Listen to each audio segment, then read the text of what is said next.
you. Today we're going to talk about one ship that would have done the Empire a world of good had they actually used it. I'm referring to the Ton Falk class carrier, and we'll give a full breakdown of that ship and more in today's video.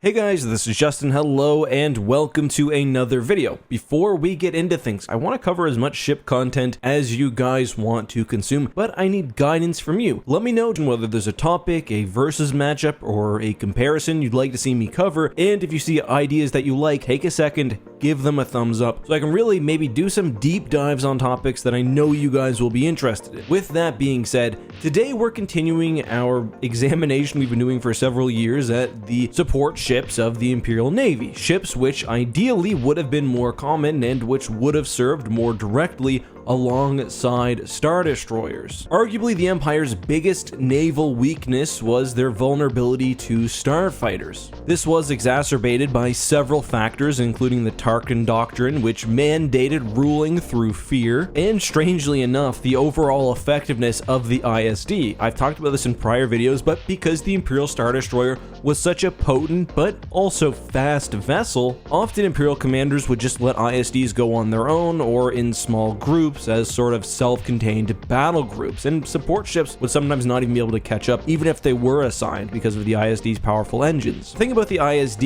and really a lot of Imperial military hard targets, is that they were susceptible to Rebel starfighters in a lot of scenarios. We've talked about how starfighters would strike out against Imperial Star Destroyers, they would inflict critical damage on either the ship or some target, then run away, and they were effective in that sense, the hit and run attacks, but also starfighters were very effective in traditional battles, especially when combined with Mon Calamari carriers, which could hold off the overwhelming firepower of an ISD as the rebel ships inflicted serious damage. Now, the Imperial military wasn't without responses to this vulnerability, and we'll get back to this in a second, but as the Essential Guide to Warfare explains, by the time of the Galactic Civil War, Imperial ideals around the dominance and supremacy of the Imperial Star Destroyer had become so deeply entrenched that those who challenged it were seen as questioning the Empire as a whole and generally had their opinion discarded. One ship which was designed to protect Imperial vessels was the Lancer, which we've covered in a prior video. The Lancer was a great anti-starfighter corvette.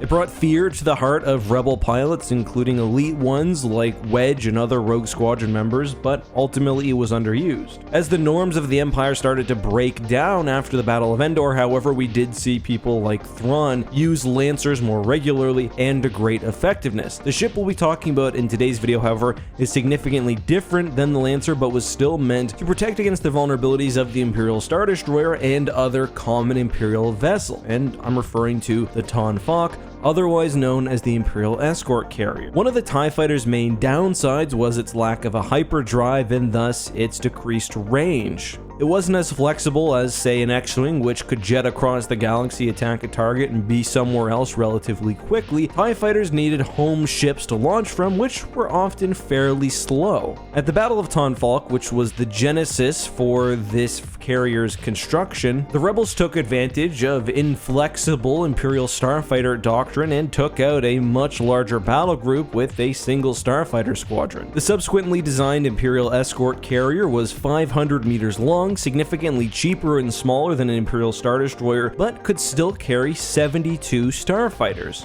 The vessel was aimed with up to 10 laser cannons, which could help protect against enemy starfighters alongside tractor beam projectors and missile launchers. As you can likely tell by the Escort Carrier designation, the Ton Falk was not meant to be an offensive vessel, rather a support ship as a part of a very large battle group where it would help protect larger ships, or a very small patrol dedicated to a less important part of space. We'll come back to that in a second, but when it comes to protecting Imperial Star Destroyers, the Escort Carrier was very mobile. It was most likely better situated for quick fighter response and fighter screening than the Imperial Star Destroyer itself, and although a Star Destroyer did have a significant hangar capacity, it's quite likely that it wouldn't have had full ties at all times. Looking at the Imperial source book, its section on the Escort Carrier explains that inadequate tie support at the Battle of Ton Falk was responsible for the loss of 2 frigates and a dreadnought, and that the main duty of the Escort Carrier is thus to augment the starfighter strength of the fleet they are attached to. The Stay on Target sourcebook gives further information explaining that the Ton Falk could also counter rebel hit and run attacks through what was a uniquely powerful Navi computer and precise hyperdrive. Ton Falk could drop unexpectedly into groups of enemy ships, release its fighters, and then, if overwhelmed, which was certainly possible given the fact that it was not really a warship, jump away. It also explains that their impressive flight control systems make it one of the smallest ships in the galaxy, which can actually hold as many fighters as it does. Another interesting role to the Ton Falk, which I alluded to earlier, outside of augmenting a large fleet or protecting against rebel hit and run attacks, is as the center of small patrol groups, and ultimately it seems like this was the fate for the ship more often than not, as the Empire just could not get away from their Imperial Star Destroyer fetish. The Ton Falk could serve alongside other smaller vessels like Imperial Nebulon Bs and gunships to provide flexible and well-rounded battle groups without quite the strength of the Imperial Star Destroyer, but without the same vulnerabilities as well. Ultimately, because of the Tarkin Doctrine and, again, the Imperial Star Destroyer fetish,